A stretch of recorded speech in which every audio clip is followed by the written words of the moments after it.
গুজরাটে কিন্তু বিজেপি সরকার চলছে, সেখানে কিন্তু 19% মুসলমানের বাস, 18% মুসলমান বিজেপির রাজত্বে চাকরি করছে। এখানে 37% মুসলমানের বাস এই বাংলায়। সেই বাংলাতে কংগ্রেসের সিদ্ধার্থ শঙ্কর রায়ের জামানা চলে যাওয়ার পর সেই সময় বরকত গনি খান চৌধুরী, সত্তার সাহেব থেকে শুরু করে স্বরাষ্ট্রমন্ত্রী ছিলেন, মুরাদওয়ে থেকে জিতে ডক্টর মোতাহার হোসেন, কলকাতা থেকে জিতে আব্দুর রব আনসারী, 16 জন মুসলিম মন্ত্রী ছিল 1972 সাল থেকে 1977 সাল।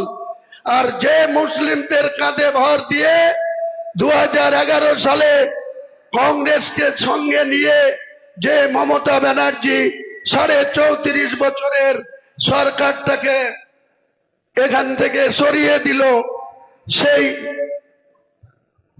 মুখ্যমন্ত্রীরা 34 বছরে মুসলমানদেরকে শুধু ইউজ অ্যান্ড থ্রু করেছিল, শুধু মুসলমানদেরকে ব্যবহার করেছিল, মুসলমানদের মধ্যে গ্রামে গ্রামে থানায় থানায় বুথে বুথে বোম বাঁধা শিখিয়েছিল, লড়াই করতে শিখেছিল, মুসলমানদের মধ্যে হানাহানি, মারামারি, কাটাকাটি, কোর্টে যাও, মার করো, আর ভয়ে আমাদেরকে ভোট দাও, এই ছিল বামপন্থীদের নীতি আদর্শ কর্মসূচি।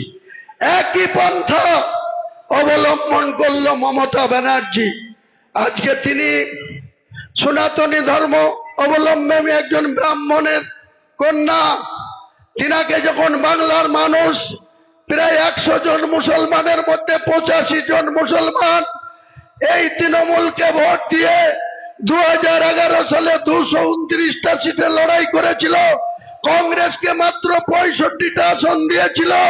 সেই সময় যখন কংগ্রেস 65তে লড়ে 42 জিতলাম আমরা, এই রাজিনগরে আমি এমএলএ হয়েছিলাম। আমার ভাগ্য খারাপ ছিল, 5 বছরের জন্য মানুষ রাজিনগর আপনারা আমাকে ভোট দিয়েছিলেন, কিন্তু কংগ্রেসের নেতৃত্বের আচরণে আমি আহত হয়ে 18 মাসের মাথায় 20 নভেম্বর 2012 যিনি প্রাক্তন হয়ে গেল বিমান বন্দ্যোপাধ্যায়, বিধানসভার স্পিকার, তার কাছে আমি পদত্যাগ করতে বাধ্য হয়েছিলাম। দিয়েই মমতা বন্দ্যোপাধ্যায়ের হাত ধরেছিলাম। কিসের ভরসায়? মুর্শিদাবাদের উন্নয়ন করব, মুর্শিদাবাদের মানুষের সুখ দুঃখে পাশে থাকব, মুর্শিদাবাদের মানুষের উপরে যাতে কোনো অন্যায় অত্যাচার না হয়, মুর্শিদাবাদের মুসলমান গ্রাম গোড়ায় যেন মুসলমান ভাইয়ে ভাইয়ে মারামারি না করে, ভাইয়ে ভাইয়ে কাটাকাটি না করে, ভাইয়ে ভাইয়ে অর্থনৈতিক দিক থেকে দুর্বল না হয়, তার জন্য এই মমতা বন্দ্যোপাধ্যায়ের হাত ধরেছিলাম। কিন্তু বিজেপির থেকেও আসল ক্রিমিনাল হচ্ছে মমতা বন্দ্যোপাধ্যায়, আরএসএস এর দালাল মমতা বন্দ্যোপাধ্যায়। তিনি 2011 সালের 20 মে মুখ্যমন্ত্রীর গদিতে বসেছিল যেদিন, সেদিন পশ্চিম বাংলায় সনাতনী ধর্মাবলম্বী মানুষের, অর্থাৎ প্রত্যেকটা হিন্দু গ্রামে কোনো আরএসএস এর অফিস ছিল না। টোটাল হাজার হাজার হিন্দু গ্রাম আছে গোটা বাংলায়, 70% উপর বাংলায় হিন্দু বসবাস করে। সেই সনাতনী ধর্ম অবলম্বী মানুষের 20 মে 2011 মুখ্যমন্ত্রী মমতা ব্যানার্জির শপথ নেওয়ার আগে পর্যন্ত 13 মে 2011 ঐতিহাসিক বুদ্ধদেব ভট্টাচার্য সহ তার মন্ত্রিসভার প্রায় 27 জন মন্ত্রী পরাজিত হয়েছিল। সেদিন মমতা বন্দ্যোপাধ্যায় গদি পেয়েছিল। সেদিন গোটা পশ্চিম বাংলায় আরএসএস এর শাখা অফিস ছিল মাত্র 558, মাত্র 558। আর এই আরএসএস এর দালাল মমতা ব্যানার্জির সহায়তায়, তার পুলিশ প্রশাসনের বদান্যতায়, তার নেতৃত্বে আজকে গোটা পশ্চিম বাংলায় আরএসএস এর শাখা অফিস হচ্ছে 12,500।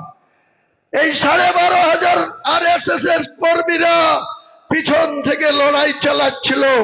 কখনো মোহন ভাগবত, ভারতবর্ষের RSS এর যিনি সর্বময় কর্তা, মহারাষ্ট্রের পুনেতে যার বাড়ি, তিনি এই মমতা ব্যানার্জির সরকারের আমলে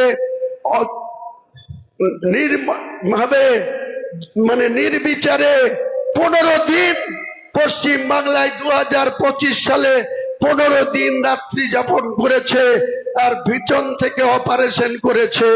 মমতা বন্দ্যোপাধ্যায় বামফ্রন্টকে হারাতে গিয়ে 2011 সালে কংগ্রেসকে সঙ্গে নিয়েছিল, পাশাপাশি এই RSS এর একটা অংশের সহযোগিতা তিনি নিয়েছিল। 2009 সালে 1 থেকে 19টা সাংসদ হওয়ার পর যে 1.5 বছর সময় ছিল, যে প্রায় 2.5 বছর সময় ছিল, প্রতিদিন কলকাতার রাজপথে বুদ্ধিজীবীদের নামে RSS কে, সমস্ত বামপন্থী বিরোধী লোককে নামিয়ে দিয়ে প্রতিদিন সভা সমিতি, পদযাত্রা এসব করে করে লাস্টে তিনি সার্থকতা লাভ পেলেন। কংগ্রেসকে 65টা সিটের লড়ার সুযোগ দিয়ে তারা 42টা পেল, পার্সেন্টেজ দেখুন। আর উনি 229টা সিটে লড়ে উনি কিন্তু 182টা পেয়েছিল। সেই কংগ্রেসের সঙ্গেও দুর্ব্যবহার করেছিল। সেই কংগ্রেসকেও 1 বছর যেতে না যেতেও তাদের 6 জন মন্ত্রিসভাকে সেখান থেকে ছেড়ে দিতে বাধ্য করেছিল। এমন আচরণ করেছিল, তাদেরকে কোনো ফাইল ইনিশিয়েট করতে দিত না।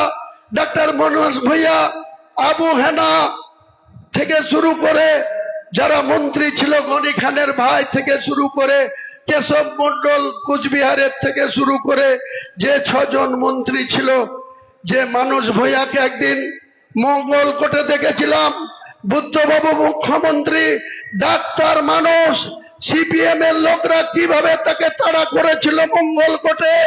তিনি পায়ের জুতো বগলে ভরে ডান দিক থেকে মোবাইল ফোন করে বুদ্ধবাবুকে বলেছিল, বুদ্ধবাবু আমাকে বাঁচান, আপনার ক্যাডাররা পুলিশের সামনে আমাকে খুন করে দিতে চাইছে।